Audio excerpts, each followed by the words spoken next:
Hi, and welcome to The Parent Equation with me, Aisha Murray. I'm a coach, and I primarily support working parents and carers who believe that parenthood shouldn't be a barrier to a successful and fulfilling career. In this podcast series, I chat to inspirational working parents and ask them to share their own experiences of raising children alongside their careers. We talk about the struggles and the moments of joy. And I hope in each episode there's something that can bring you a bit more strength and positivity. So please follow, listen and subscribe on all major platforms.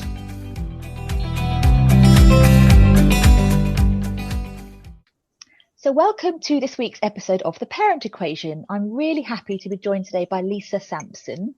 Lisa is a CV writer and interview coach. So welcome, Lisa. Thank you. Hi, nice to see you, Aisha. Now, the funny thing about Lisa and I's relationship is that we knew each other, I think I'm right, Lisa, in saying, about 17 years ago when you were in recruitment. That's right. And I was still in marketing, very early days of my marketing career. And after that, I guess we lost touch, as people do, and we moved on to different roles and different careers, etc. Then, obviously, through the power of LinkedIn, and the impact of lockdown, we've got back in touch after 17 years. So amazing that that's happened. Yes, it is amazing. I think I placed you in a job 17 years ago. I know.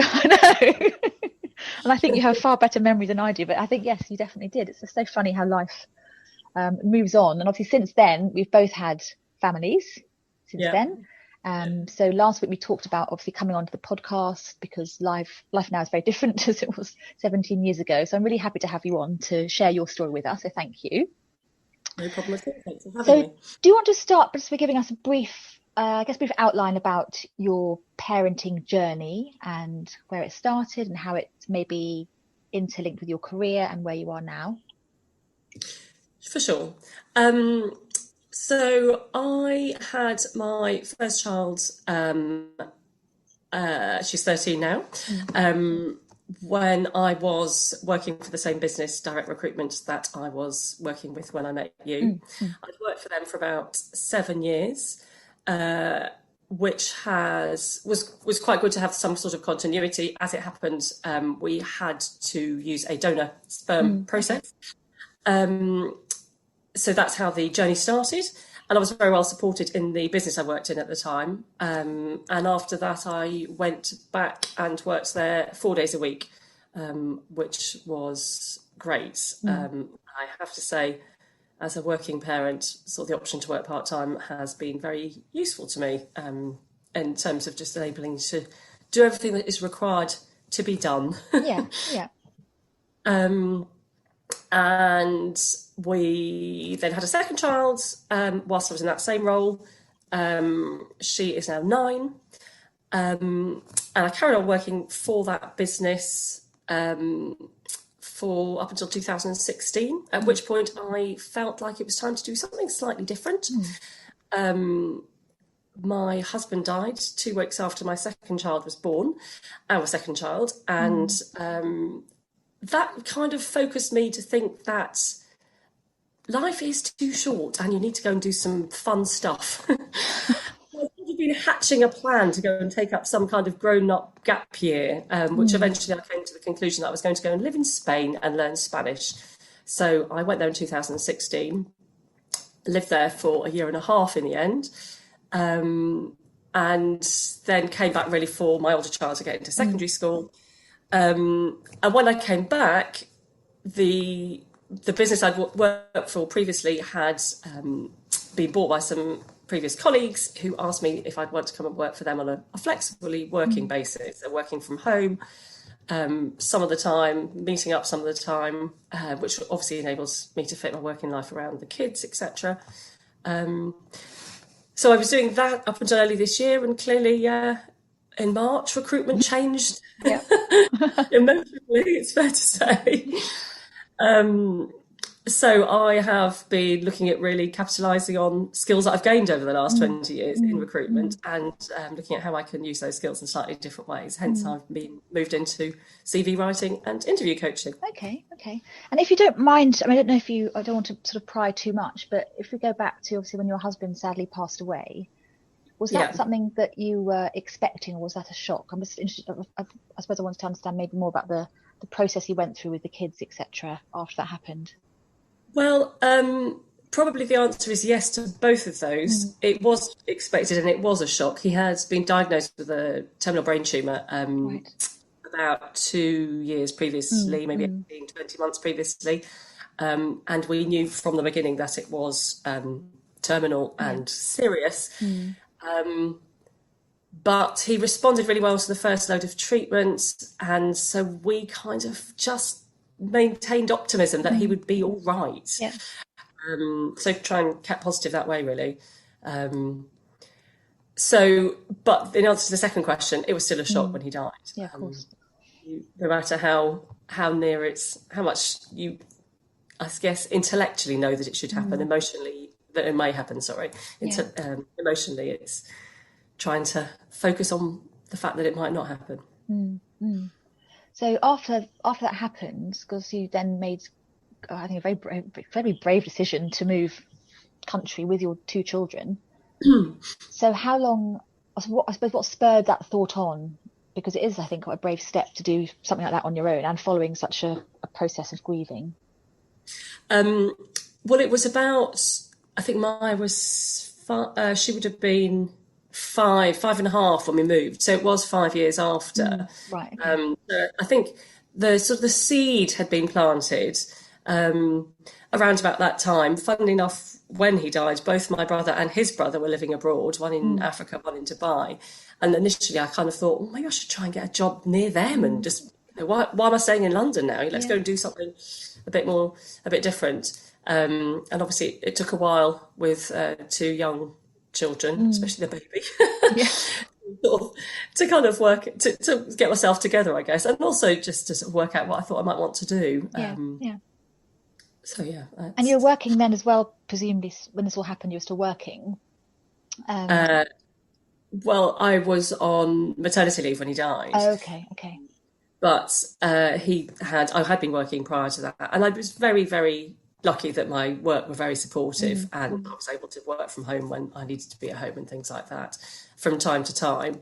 And then in the dim and distance past, when working from home was less frequent. I know. Who would have thought that now it's become the norm? How possible it really is. It transpires. Yeah, I know. So when you made that move to Spain then with 2, you said a 5-year-old and a 9-year-old? 9-year-old.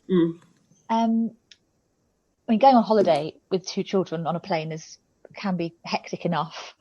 So did you do any kind of pre-planning preparation, sort of mental, emotional preparation with them to prepare them for the journey and for the transition as well? Well, I had talked to them a bit about it. That summer before we went, we had been on holiday in Spain and I'd driven in the south of Spain in Andalusia and we'd gone and looked at a few schools that I was thinking we might go to. So the seed was sort of starting to be planted. When we actually moved, we had, it was their grandmother's 70th birthday about 2 months after we moved. So we were going to come back. We went in the October, but we were going to come back at the beginning of December for Granny's birthday and see some people and stuff like that. So I think we had made plans already to maintain the contact, I guess, with him and keep that communications and friendships open back. Because I'm going through it's similar, I think, at the moment with my oldest, who's in the year 6, so she finishes junior school this year and will start senior school, and she's going to probably move schools. Doesn't have to actually, but she probably will move schools. And it's interesting talking to her at how she's processing the information, because her first reaction, it's a sort of classic change curve, really. Her first reaction was absolute denial that this was going to happen. She burst into tears, said, she didn't want to leave her friends, all the kind of sort of natural reactions, really. And now slowly you can see how she's changing, because the questions are coming out now, the sort of what's the uniform like, and do I like that colour, and sort of quite simple things, but you can see she's processing the seed's been planted, and she's got to next September really to process the actual information. So I guess you've already been through that, well, firstly with the Spain trip, and then obviously your daughter now has also come back to a new school. So do you have any I suppose this maybe for me, but selfishly, any advice or tips of how to manage those emotions with a sort of slightly older child who's about to change? Well, I guess highlighting the consistency that will maintain in their life, because like when we went to Spain, we can always come home, we can Zoom, we can see people will come out and see us. There's still a consistency. And equally with your child going to secondary school, the whole maintaining friendships, which I'm sure you will, because as you already mentioned to me, for example, you're really close friends with some of the parents of your children's peers. Those relationships will be maintained. So there's some kind of consistency which kind of can ground the children whilst all the other changes are running along in the background. And it's interesting you say that, actually, because I think that my older child found the transition to secondary school much less difficult than her peers, because she'd already moved to a school where everybody else spoke Spanish as a first language. Yeah, exactly. But to move to a school where everyone else was speaking English was quite exciting. Yeah. And actually, one of my previous podcasts was with a coach, Holly Roberts, who is an expat, and she's currently in Madrid. And she moved her very young family sort of across the globe a few times, actually, since they've been born. And she said that they've all, as a family, they are now much more resilient to change, which some of us still struggle with because we just haven't done it before. But for them, it's just second nature to try something new, to get involved with a completely different culture. So when you got to Spain, and again, if we sort of stick to the parent-child theme, I guess, how did your kids embrace the new culture and the new school and then new surroundings and everything else? There's some level of excitement, obviously, because it's new. The sun shone pretty much all the time, learning about new places. We were an hour away from the beach. Lots of lovely parks. Rollerblading's really popular in Seville because it's very flat, and they have brilliant bike lanes which are properly smooth and easy to rollerblade along. So there's lots of excitement and exciting things that you can do. So kind of partly embracing that. Also partly trying to maintain, I guess, some of the stuff that was more familiar. So, for example, I sought out for them, it's a cinema where they show films in the original language. So there for us, mostly that was British films, British with Spanish subtitles. So I'd take them to the cinema there. I was quite proactive in organising play dates with friends from their class and reaching out to the other parents to try and sort of cement some friendships, help them cement friendships. Because obviously the majority of the children in their classes had been at that school since age 5 and already had quite firm friendships in place. But fortunately for them, I'm quite proactive in trying to form friendships. I think you'd have to be. I mean, you're quite proactive in moving countries, so I guess you'd have to be quite proactive when you got there. You wouldn't go there necessarily without knowing what you were letting yourself in for, I suppose. Yeah. So were you working when you were in Spain? No, I wasn't working. I rented my house out here, a London house, and rented a tiny flat there. So we had a reasonable, and in euros versus pounds, which still had some difference. Although obviously, I think actually Brexit had happened between me starting to make the plan, or the vote for Brexit, between when I started to make the plan and when I actually moved, and all of a sudden the differential in euros and pounds was not quite the same. No. So yes, I was very fortunate that I didn't have to work while I was there, and was able to support them, be around for them, go to Spanish classes, volunteered at their school, so I did quite a lot of reading with the kids in their classes, the Spanish children. So what brought you back? I'm now thinking, what possibly brought you back from Seville with the rollerblading and the weather and everything else?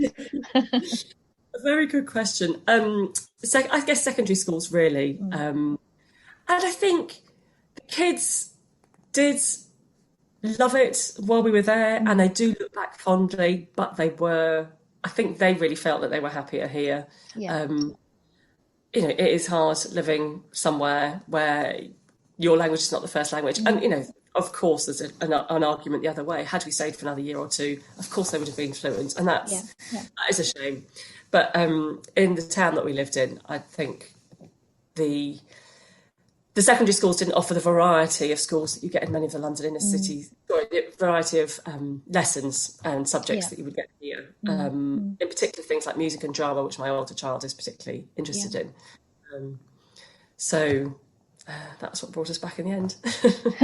And when you came back, because obviously you had a very solid career when I knew you, and for many years after that, then went to Spain and fortunately didn't have to work and could be with the kids, etc. And then coming back, you're now freelance, or have been freelance, I guess, since you returned. Yeah, that's right. How is the difference, I guess, maybe not Spain, that's a bit of a different situation, but the permanent security of a job and kids, and now you have obviously a self-employed, which is inevitably less secure job with the kids. How has that changed, I suppose, your perspective on your career or the way you spend time with the family? I guess the similarities in perspective are you still have to kind of juggle and manage and make sure you're prioritising whether it's children or work focus. I guess in terms of my perspective, it's still similar, but it's harder to prioritise work when your children are knocking around in the background. So you're kind of more conscious of that. I do think there is something to be said about actually being in an office, and whilst you still have to frantically make sure you leave your desk at a certain time to get the right train to get home to get your children, at least you know that once you're home, mostly then you're focused on them. Whereas I think sometimes the kids are coming in from school at sort of 3 or 4 o'clock, and obviously the younger one I'm collecting at the moment, despite her protestations that she's old enough to go herself.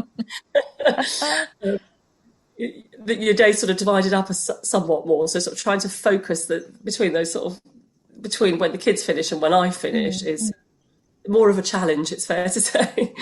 Yeah, and I had quite a good tip actually from a fellow coach who's local to me, and we met for a walk last week to discuss our situations. We're both in similar situations, self-employed coaches. And she actually said something to me which was so simple, but something I haven't put into practice personally. And I have been very guilty of sort of fitting everything in a bit ad hoc. So a few hours work, take the dog for a walk, kids come home, do a bit more work, do the laundry, do the shopping, do some more work, take the dog out again, but all sort of with no real structure and flow. And it is then very hard to not focus, because you are focused in the moment of the task you're doing, but it does end up feeling like quite a lot. A lot of mental load.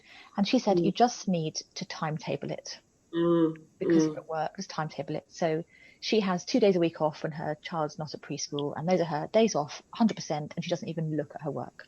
Because as you say, when you're at home, your work's always there. So you just sort of look at it now and again, and then it takes 10 minutes, 20 minutes, 50 minutes, an hour's gone.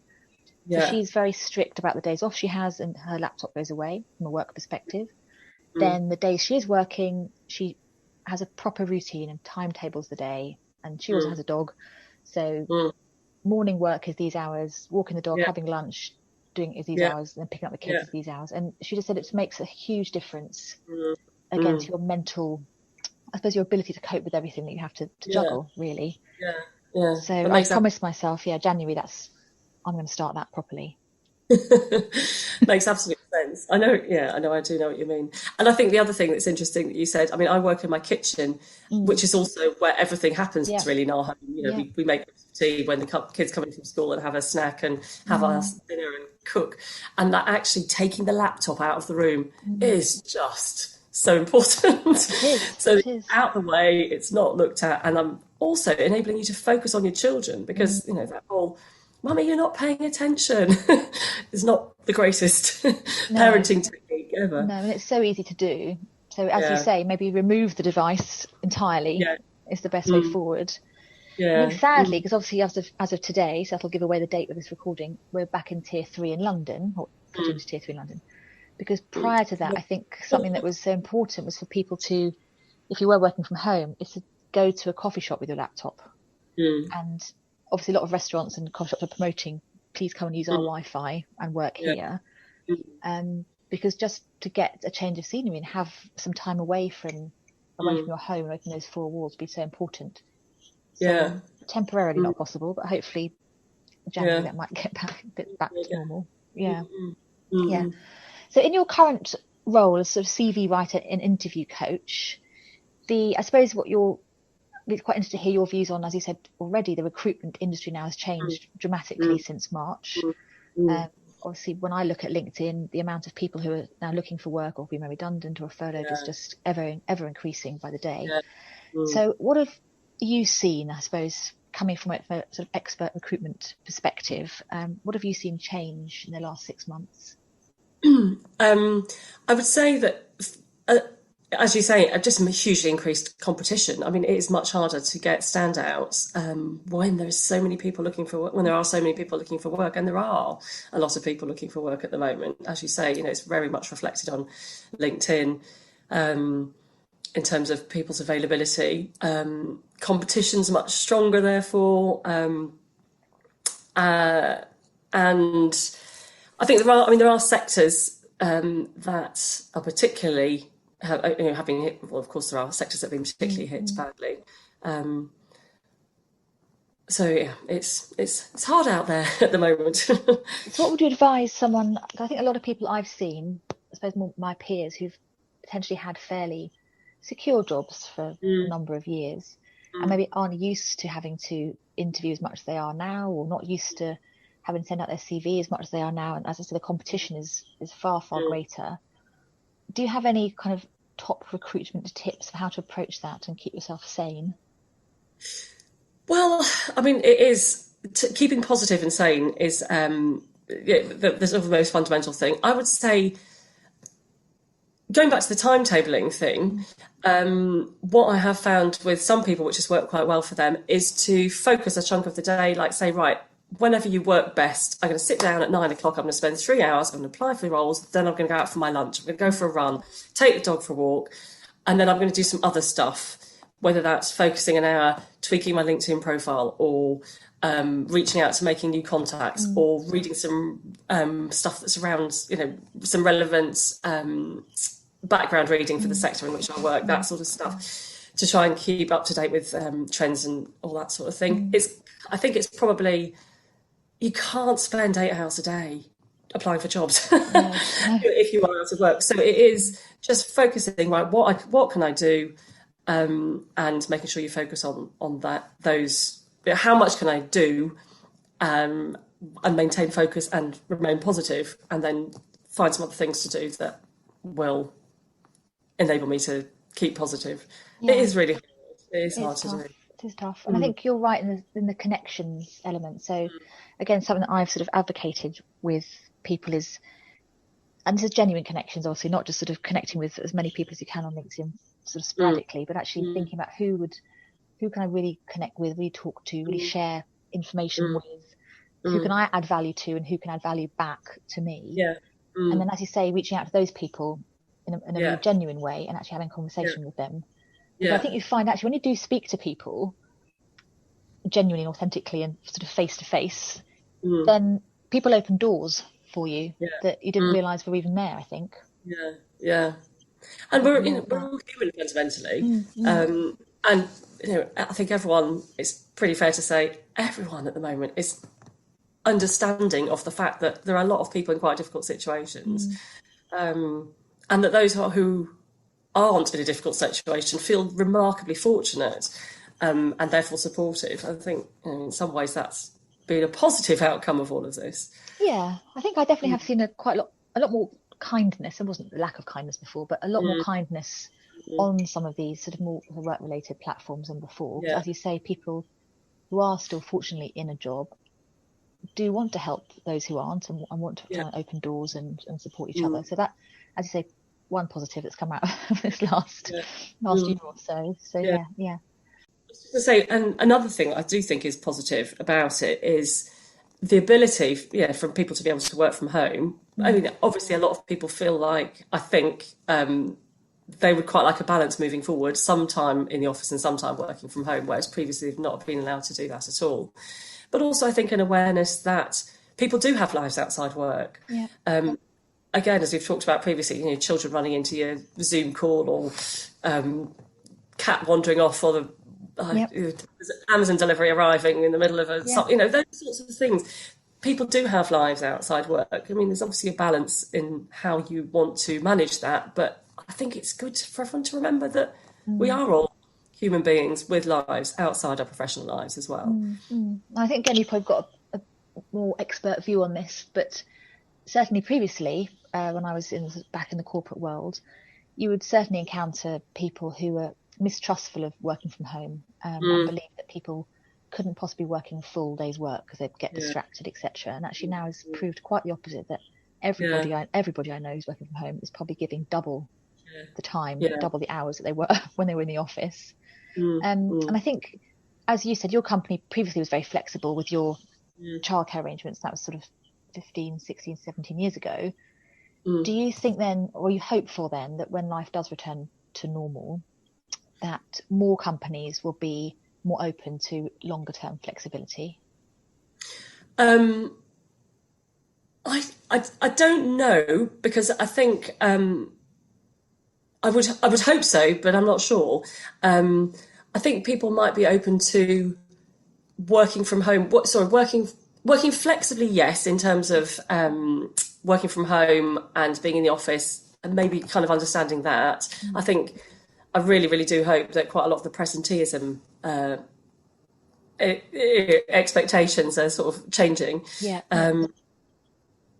But equally, what we're not really seeing is a massive change in sort of part-time working, which is slightly different, where people work less hours to be able to enable manage their family lives better, or for whatever reason, not necessarily just family lives. We're still not seeing a huge amount of recruitment, jobs actively recruited where people are looking for part-time employees. And I think that's something I see on the recruitment side quite a bit, with sadly more frequently mums, but sometimes dads as well, who would like to work 4 days a week to enable them to just juggle everything they've got going on. And there's not a massive move towards that, sadly. Yeah, and it's a shame, because I was very lucky in my corporate career that I was able to work 4 days and eventually went down to 3 days a week, because I had a supportive manager, supportive team, supportive company. But as you say, that doesn't seem to be moving as quickly. And I think balance. I think it's also it's more likely you get it in an existing job, which tends to sort of tie you to your existing employer. Whereas to move out, I mean, I've interviewed quite a lot of senior, brilliant people saying, I really would like to work 4 days a week in my next job, and they've sort of struggled to find that. And people don't advertise that very often as an option. So it's kind of that can be a bit hard to manage from a recruitment perspective. And why do you think employers aren't more open to that from the outset, the reduced working hours? Well, I don't know. It's interesting, because possibly similar reasons to why employers haven't been so open to the working from home perspective, because they just think, how can they do the job in the same amount of time, or in reduced hours? I mean, I have to say, a lot of people I know who work technically reduced hours end up being paid for less, but actually work the same amount of hours, but just at slightly different times. So I would say probably, I wouldn't wish a similar situation to happen, to force employers to recognise that it's possible. But I don't know it's clear that the workforce could benefit if they could work more flexibly, and employers would too. No, absolutely. And I think there are more lobbying groups now. So we have workingparents.co.uk, Working Dads, etc., who are trying to obviously push forward that agenda. So hopefully, slowly but surely, it's moving in the right direction. Well, certainly, let's hope so. Yes, let's hope so. Let's hope so. So, Lisa, I think we're probably kind of the end of our time now. So if anybody wants to get a hold of you, I suppose especially those who are, as you say, looking for work as your CV writer and interview coach, what's the best way to get a hold of you? Either through my website, which is sampsonconsulting.co.uk, or you can find me on LinkedIn. I'm Lisa M. Sampson on LinkedIn. So thank you so much for coming on, Lisa, and for sharing your story. And I hope there are some people out there who potentially are currently looking for work and maybe can make use of your skills. So thank you so much for coming on. You're very welcome. A pleasure to speak to you, Aisha. Thank you. Speak soon. Bye-bye. Bye. Lisa's story is one of tragedy, grief, hope and immense bravery. And it just shows how it's so important for us to take control of whatever life throws at us. I really admired her strength and pragmatism, and I hope her latest transition from recruitment to interview coaching is a huge success for her. So thanks for listening. Remember to follow, share and check out all the other episodes on all major platforms. See you next time.